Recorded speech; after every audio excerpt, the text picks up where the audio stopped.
வேளாண்மை பல்கலைக்கழகம் மற்றும் ஆராய்ச்சி நிலையம் வந்து திண்டிவனம். எங்களை வந்து ஒரு 2 மாதம் வந்து மக்களோட மக்களாக தங்கி அவங்க என்னென்ன விவசாயம் பண்ணுறாங்களோ அதெல்லாம் கற்றுக்கிட்டு நாங்கள் எங்களுக்கு தெரிஞ்சதெல்லாம் சொல்லிக் கொடுக்க வந்திருக்கோம். இப்போ நம்ம என்ன பண்ண போகிறோம், இன்றைக்கி மாமரத்தில் வந்து ஒரு ஒட்டுண்ணியை பற்றி பார்க்க போகிறோம். இது என்னென்னா, இதுக்கு பேர் வந்து ஆங்கிலத்தில் வந்து லொராந்தஸ்ன்னு சொல்லுவோம்.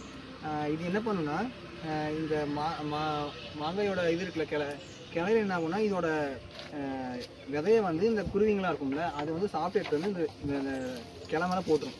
அப்படி கிளை மேலே போடும்போது அதில் வந்து இதுக்கு தேவையான சூழ்நிலை வரும்போது என்ன பண்ணுன்னா, இந்த லொராந்தஸ்ன்றது என்னென்னா, அந்த மரத்தில் வந்து வேர் விட்டு அதில் இருக்க சாரெல்லாம் உறிஞ்ச ஆரம்பிக்கும். அப்படி உறிஞ்ச ஆரம்பிக்கும் போது என்னன்னா, அந்த மரத்தோட மகசூல் குறையும். ஏன்னா இந்த மரத்துக்கு போக வேண்டிய சத்தெல்லாம் வந்து இது எடுத்துகிட்டு சாப்பிடும்போது அந்த மரத்துக்கு வந்து காய் காய்க்கிறது, பூக்குறதுலாம் வந்து கம்மியாகிட்டு அப்புறம் நமக்கு மகசூல் குறைஞ்சி போயிடும். இப்போ இதுக்கு நம்ம என்ன பண்ணணும்னா, இந்த மாதிரி இருக்குல்ல, இதுதான் வந்து அந்த விதை போட்டு முளைச்ச இடம். இங்கே தான் அதோட வேர் விட்டு இதுலேருந்து சாரை உறிஞ்செடுக்கும். இப்போ நாம் இந்த மாதிரி இந்த கிளை இருக்கா, கிளையில வந்து ஒரு 20 சென்டிமீட்டர் தள்ளி அங்கே வெட்டிட்டு அதுக்கப்புறம் என்ன பண்ணணும்னா, நம்ம அது வந்து அங்கே வெட்டுன்றதுனால காயம் ஏற்பட்டுச்சுல்ல, அதனால் வந்து பூஞ்சானை வந்து போய் நோய் தாக்கம் வந்து ஏற்படுறது வந்து நிறைய சான்ஸ் இருக்குது. அதனால் என்ன பண்ணணும்னா, போடோ பேஸ்ட்டு இல்லைனா காப்பர் ஆக்சிக்ளோரைடு அந்த மாதிரி பூஞ்சானை கொல்லி இருக்கும்.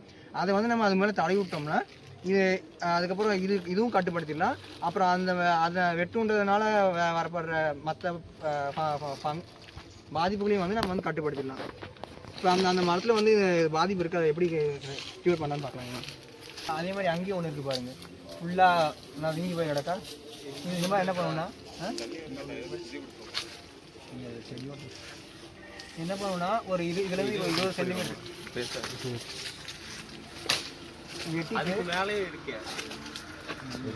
வெட்டிட்டு இப்போ அங்கே என்ன பண்ணுவோம்னா, தண்ணியில் கரைச்சி அது ஃபுல்லாக நம்ம அந்த வெட்டுண்ட இடத்துல வந்து நம்ம பூசி விட்டோம்னா அந்த மற்ற நோய் தாக்கம் வராமல் தடுத்துடலாம்.